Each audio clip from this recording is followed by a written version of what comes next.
Bhagavad Gita, Chapter 1. The Yoga of Arjuna's Sorrow.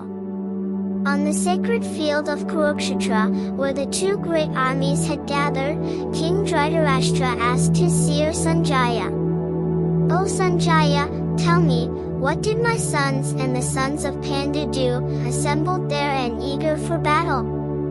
Sanjaya replied, "O king, when Duryodhana saw the mighty army of the Pandavas drawn up in formation, he approached his teacher Drona and spoke with agitation.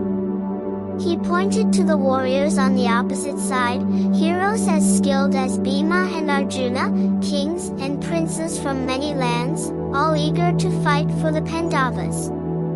He then praised the great warriors in his own army, declaring their strength and urging them to protect their leader, Bhishma, from every side. At that moment, the grandsire Bhishma, the oldest of the Kurus and the lion among warriors, blew his mighty conch shell. Its sound thundered across the battlefield. Immediately, conches, drums, and horns roared together, shaking the hearts of the Pandavas. In reply, Krishna and Arjuna, seated in their chariot drawn by white horses, blew their divine conches. Krishna's was called Panchajanya, and Arjuna's Devdatta. Bhima, the fierce warrior, blew his great conch Pandra. Then Yudhishthira, Nakula, Satyava, and the other heroes of the Pandava army followed with their own. The combined sound filled the sky and the earth, echoing with terrible force, striking fear into the sons of Dhritarashtra. Then Arjuna, whose chariot bore the banner of Hanuman, lifted his bow and spoke to Krishna. "O Krishna, place my chariot between the two armies. Let me see those gathered here, eager for battle, with whom I must fight in this great war." Krishna, the guide of all, drew the chariot into the space between the two armies, directly before Bhishma, Drona, and all the kings assembled. He said softly, "Look, O Arjuna, behold these Kurus gathered here." And there Arjuna saw his own kin, fathers, grandfathers, teachers, uncles, brothers, sons, grandsons, friends, and well-wishers, standing on both sides, prepared to kill or be killed. As he gazed upon them, Arjuna's heart was overcome with sorrow. His limbs grew weak, his mouth grew dry. His body trembled, his hair stood on end, and his bow slipped from his hands.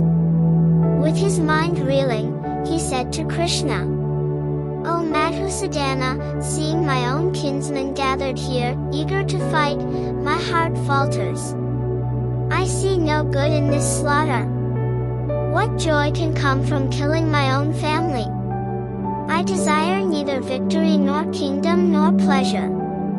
What use is dominion when those for whose sake we desire it, our teachers, fathers, sons, grandfathers, uncles, and friends, are here, ready to give up their lives? Even for sovereignty over the three worlds, I would not strike them down. How then for the sake of this earthly kingdom?" He continued in anguish. "Sin will overtake us if we kill our own people. Though blinded by greed, they see no fault in destroying family and betraying friends. Why should we, who understand the consequences, commit this great crime? When a family is destroyed, its traditions perish. Lawlessness spreads, women are dishonored, and chaos corrupts future generations. The ancestors fall, deprived of their offerings. Such is the fate of those who ruin their family line.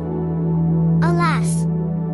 We stand ready to commit this terrible sin, driven by desire for rule and enjoyment. Far better would it be if the sons of Dhritarashtra killed me here, unarmed and unresisting."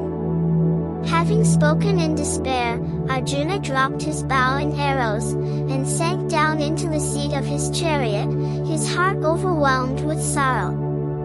And thus ended the first chapter, Arjuna's sorrow on the battlefield.